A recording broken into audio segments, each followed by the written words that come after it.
get this thuggery, because that's what it is, thuggery. That was our Washington insider and longtime D.C. resident Armstrong Williams describing the crime in D.C. as some leaders in the city try to downplay the violence. While the mayor makes the claim crime has gone down from its peak in 2023, statistics show it's still way higher than the national average. Last year, the district had the highest homicide rate in the country per capita, nearly 6 times higher than New York City and also higher than Atlanta and Chicago. The number of juveniles arrested in Washington, D.C. has gone up every year since 2020, with many of those teens with prior arrests for violent crimes. Vehicle theft also 3 times the national average. Carjackings, in fact, increased 547% between 2018 and 2023. Last year, they were down, but still triple the number compared to 2018. If we're going to play the comparison game here, joining us this morning to break this down and give us some clarity when it comes to crime stats is the former head of the Chicago Police Department and veteran retired FBI Special Agent in charge, Jody Weis. You know a little something about crime stats, working for both the feds and also for a huge city like Chicago. The FBI's own website, Jody, has a warning that the numbers they report should not be used for comparison because every jurisdiction reports crime in different ways, and there's been a dramatic change in reporting crime, period. Explain this. Yeah, what's that old saying? There are 3 types of lies: lies, damn lies, and statistics. So it's a good point, Jan. Statistics, they change all the time, and the problem is states, they classify crimes differently. For example, in Texas, assault means, it can mean either the threat or it can mean the actual physical contact. In Illinois, assault is the threat or the fear of bodily harm. Then use the term battery for the actual physical contact. So as you can see, when states report things differently, then people have to bring these together. Then you have the other consideration, as you brought up, oftentimes crimes can be misclassified or downgraded. For example, a robbery can be downgraded to either a burglary or to a simple assault. Burglaries can also be downgraded into trespassing. So I bring this up because oftentimes departments will downgrade things to make a better picture of their crime. Think about it. In Metropolitan Police Department in D.C., there is a commander currently on paid administrative leave for being accused of altering crime statistics. So stats are very difficult. I always kind of say, you know, the truth in criminal statistics is oftentimes a moving target. I also want to point out, though, there was this big narrative that happened during the Biden administration that crime was at a 30-year low. I think we all recall that. And then later we found out one of the reasons why is because the FBI changed how some of these jurisdictions can report these, and more than 80 large cities did not report their violent crime stats to the FBI. Correct?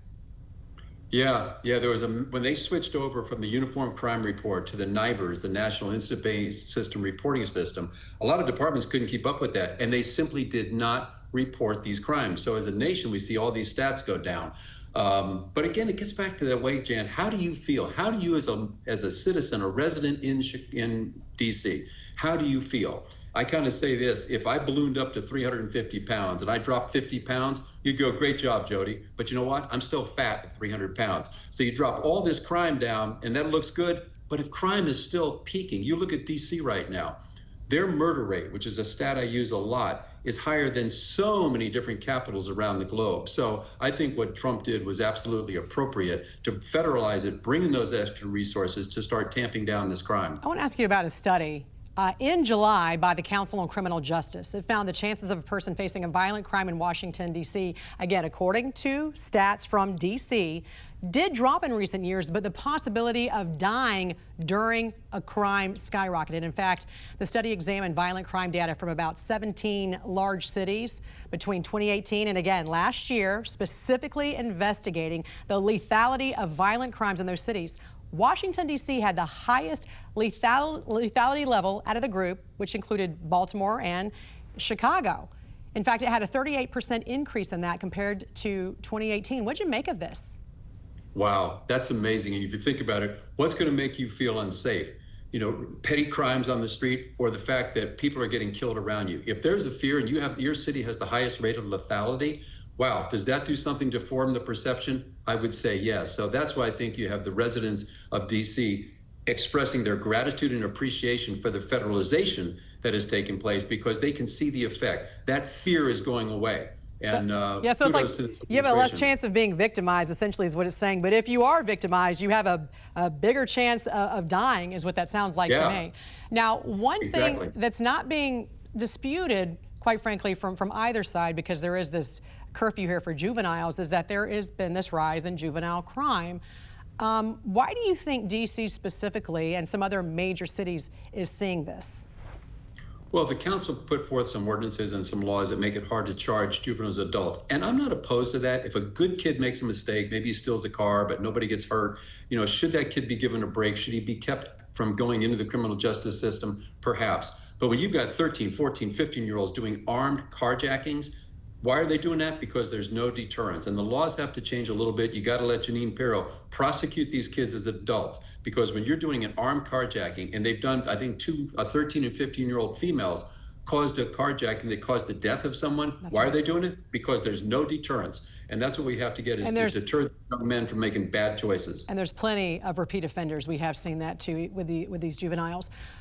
You mentioned earlier that it should be determined as far as the measurement of what is too much crime. Quite frankly, one crime is too many, one homicide is too many, as we know. So what do you think is the most accurate way to evaluate violent crime and its impact on the community if we can't trust these statistics, if they are being manipulated? Yeah, the best way for me is to talk to people. If you've been a victim of violent crime, you could care less about any statistics that come out. So talk to the people. I did a lot of town halls in Chicago, and you would hear the stories, and you could start feeling, do people feel safe? And that's the thing. If you're going to track crime numbers, though, the ones I always look at, Jan, are murders. Murders are hard to downgrade. And then you look at the murder rates, because that kind of gives you a tell of that feeling in the city. As you just said, you know, what's the murder rate? What's my chance of being killed? And if that's going down, then you can actually see that maybe there might be some successes. I'll never forget this story. I was getting beaten up at that first year, after my first year in Chicago, and we were talking about the murders because we spiked a little bit. And I was able to defend that a bit by saying, listen, what's the happiest place on earth? Disney World. And what is the murder rate in Orlando? It was significantly higher than Chicago, because murders per 100,000 people, actually Orlando was more dangerous for murder than Chicago after 2008. Who would have thought that? No one. So that, you know, but then again, that's how you use statistics to tell your story. But yeah, I think you have to talk to the people, which people are doing right now. And from what I've heard coming out of DC, people are feeling a little bit safer. And you just told me something about Orlando there. Former head of the Chicago Police Department and veteran retired FBI special agent in charge, Jody Weis. Always a pleasure to have you, sir. Thanks for joining us. We appreciate it. Thanks, Jan.